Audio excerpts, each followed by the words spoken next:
И треба да ја врати топката во игра, се очекува центаршут околу казнениот простор.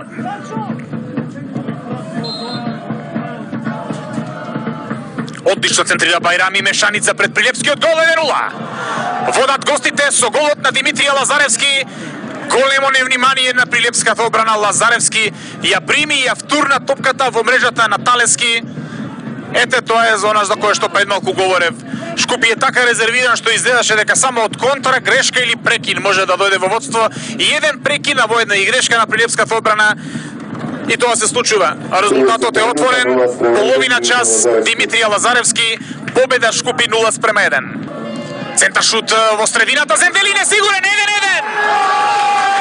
1-1. Автогол на голманот Зендели кој што бара прекашок врз него, но многу невнимателен беше чуварот на мрежата на Шкупи. Ми се чини дека од подарок победа изранува.